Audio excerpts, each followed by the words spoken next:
que baje la inflación no significa que bajan los precios. Eso hay que repetirlo siempre. Cuando baja la inflación, no es que bajan los precios, sino que aumentan los precios a una velocidad menor. Si antes te aumentaban de cada 100 pesos 25 pesos en un solo mes, ahora empiezan a aumentar 2 pesos. O por ahí aumenta algo un poquito más, pero otra cosa aumenta menos. Pero la baja de la inflación significa que baja la velocidad a la que los precios aumentan. Lo digo yo, que lo escucho a él. Claro, vos sí. Vamos a hablar con Fausto Espotorno, que es economista, vamos a hablar un poquito de mercados, del acuerdo con el fondo y esta inflación que algunos dicen, entró en una meseta. Fausto, ¿cómo te va? ¿Qué tal? ¿Cómo te va, Horacio? Bien. Bueno, hay preocupación porque el número de inflación supuestamente de febrero va a estar como medio en una meseta o por ahí puede llegar a subir algunas décimas. No. A ver, en febrero sí nos da que sube un poquito, unas décimas con respecto a lo de enero. Eso es cierto. Marzo posiblemente siga en el mismo tenor, pero no es que con eso damos por eliminado el proceso de la inflación o la desinflación. Porque en el fondo, a ver, siempre lo decimos, lo venimos diciendo los economistas hace rato, la inflación es un tema del valor del dinero, de cuánto derrapa el valor del dinero, no es un tema de precios per se. Por eso cuando decís, no es que baja la inflación, significa que bajen los precios, es porque no es un tema de precios, es un tema del valor del dinero.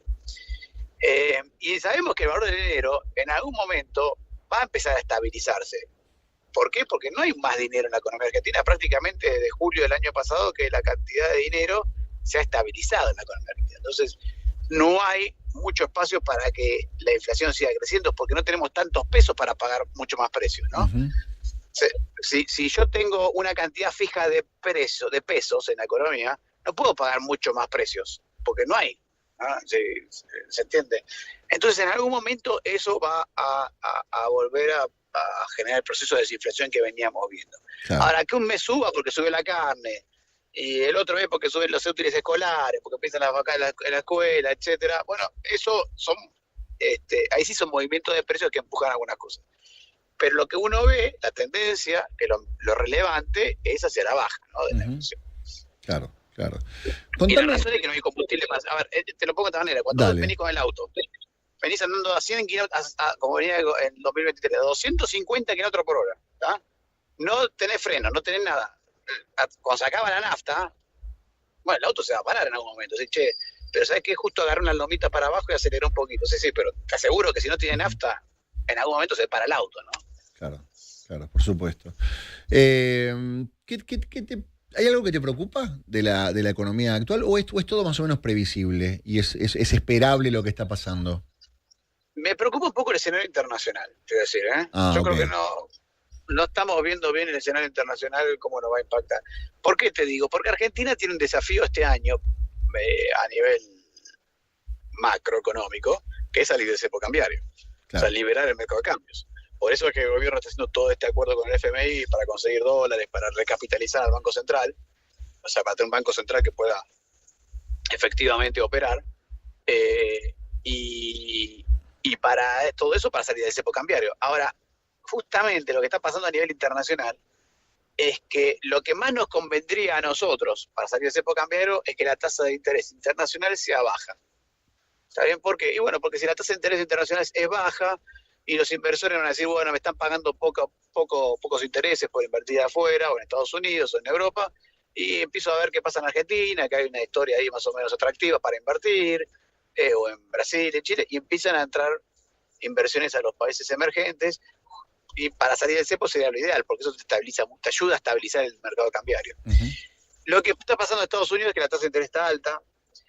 Trump con de las políticas proteccionistas, etcétera, está afectando las expectativas de inflación en Estados Unidos hacia arriba, y eso hace que la Reserva Federal esté pensando en mantener la tasa de interés alta más tiempo de lo que esperaba. Sí. Y bueno, eso no nos ayuda mucho, ¿no? Claro. Y eso tampoco ayuda al precio de las commodities ni nada por eso. Sí. Entonces, esto es medio que nos juega un poquito en contra en este momento, ¿no? Claro, porque hay una inestabilidad total con respecto a todo, ¿no? El mercado cripto está en una caída dramática también, y mucha gente se pregunta, ¿no? Uno entra y ve más o menos el panel de las acciones argentinas que cotizan en Nueva York, o algunos bonos. ¿Por qué las peleas que está teniendo a los sillazos Trump con México o con Canadá afectan la cotización de empresas argentinas petroleras o bancos, como pasó en las últimas jornadas? Por la tasa de interés. Por la tasa de interés. Mira. Y te lo explico muy fácil. Cuanto más alta es la tasa de interés, más rentable es invertir en activos que pagan tasa de interés y menos rentable es invertir en acciones. Mira. O criptos. Sí.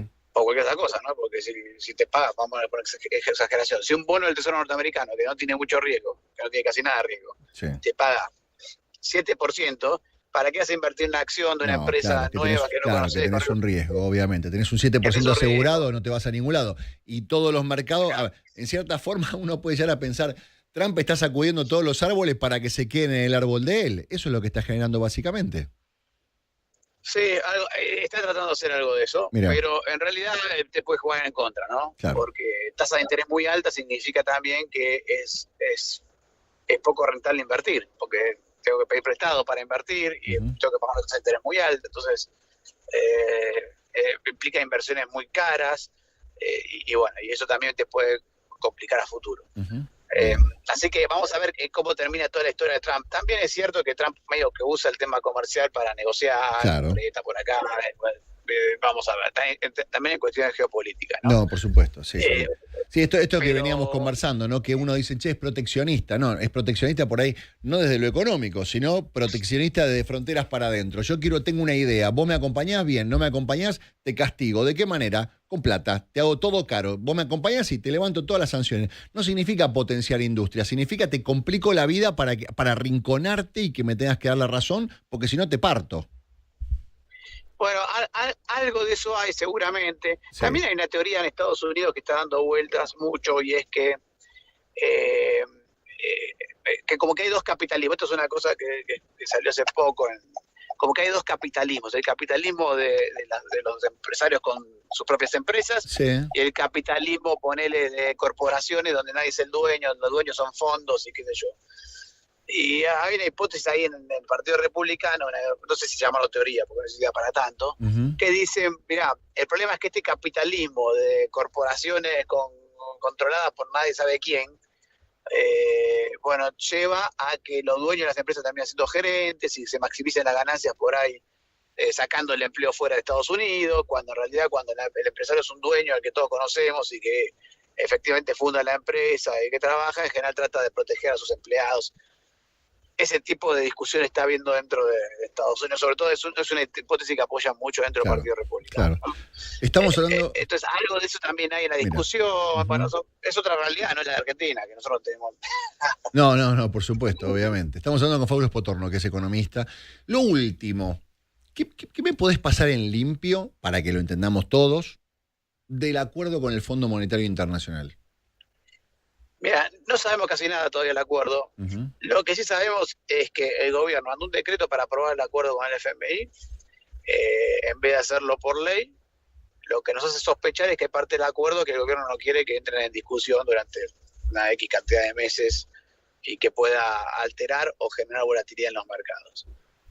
Y cuando digo eso, digo, por ejemplo, si el acuerdo incluye alguna meta para salir del cepo cambiario o algún tipo de esquema para eso. Y el otro punto importante es que el gobierno está pidiendo fondos adicionales al FMI para capitalizar al Banco Central, porque entiende que el Banco Central, en estas condiciones de casi quebrado que viene trayendo hace muchos años, no puede ser la institución que necesita Argentina para estabilizar la moneda y para operar en un mercado normal, digamos, ¿no? Claro. A ver, básicamente lo que está logrando, a ver, el gobierno venía cumpliendo, ¿no?, con determinados pagos al Fondo Monetario Internacional, venía sobrecumpliendo algunas metas fiscales, y lo que el gobierno le está diciendo, decime si estoy equivocado, por ahí lo interpreté mal, es, mira, vos sabés que yo tengo ganas de cumplir, y te lo vengo demostrando. Si sigo cumpliendo con vos, tengo un quilombo interno. Pero vos sabés que yo estoy cumpliendo y estoy ordenado, a diferencia de los gobiernos anteriores.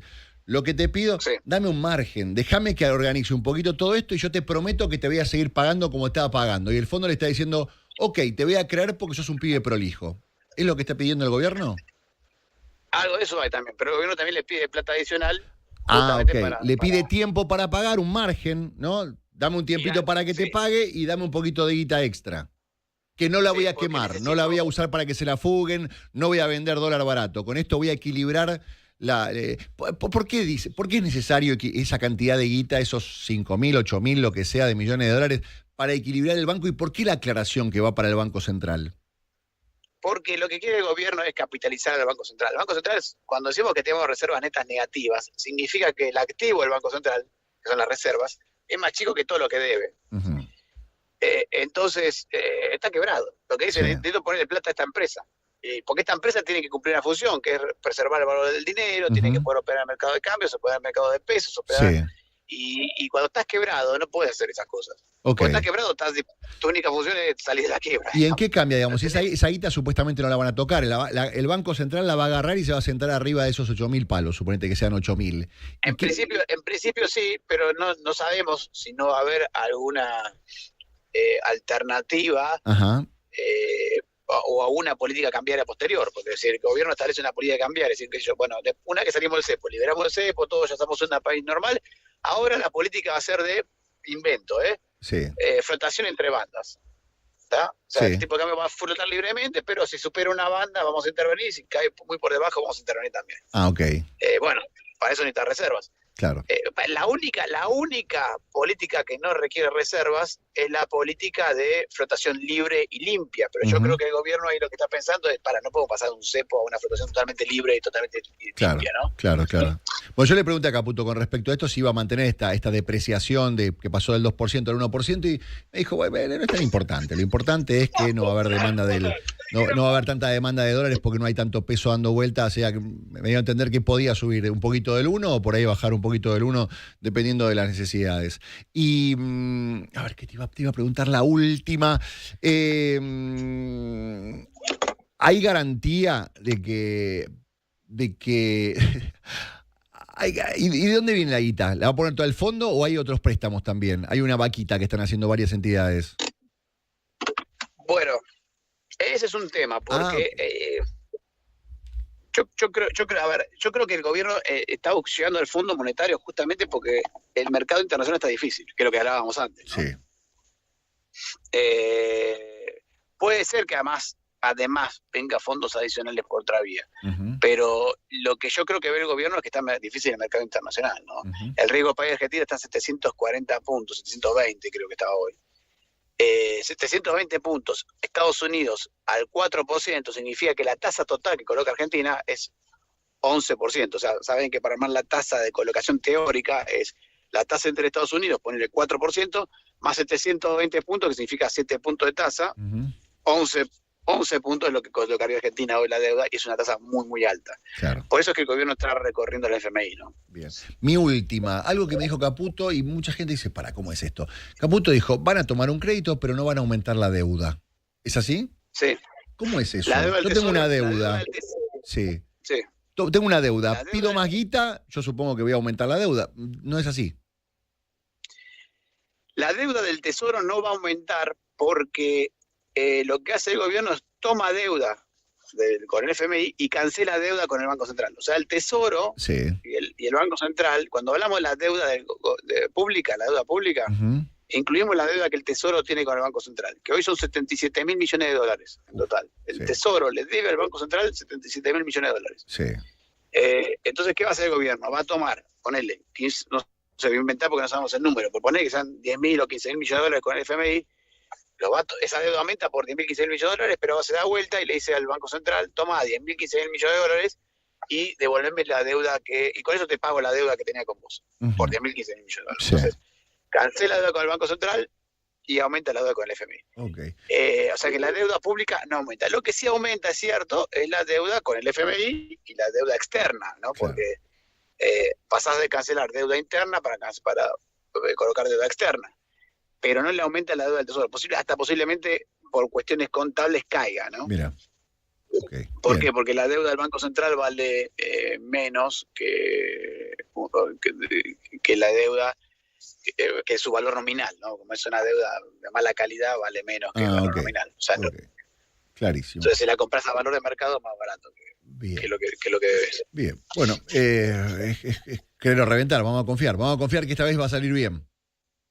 Sí, para mí la clave aquí es conocer bien el acuerdo con el FMI, que no lo sabemos. O sea, ¿para qué se va a usar esa deuda? Va a ser solamente para capitalizar al Banco Central y no se va a poder usar. Se va a poder usar en condiciones, porque la idea de ese fondo es esa deuda va a capitalizar el Banco Central. ¿El Banco Central va a poder usar ese capital para algo o solamente para emergencias? Y esas condiciones de emergencia, claro, ¿qué van a hacer? Claro. ¿No? Eso es lo que necesitamos saber. Clarísimo. Fausto, gracias. Te mando un abrazo como siempre.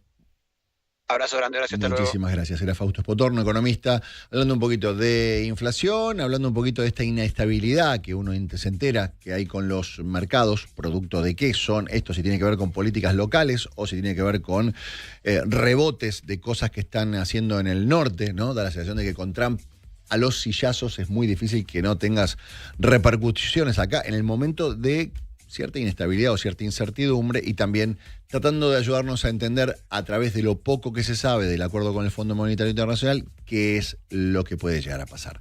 7 minutos nada más para las 3 de la tarde.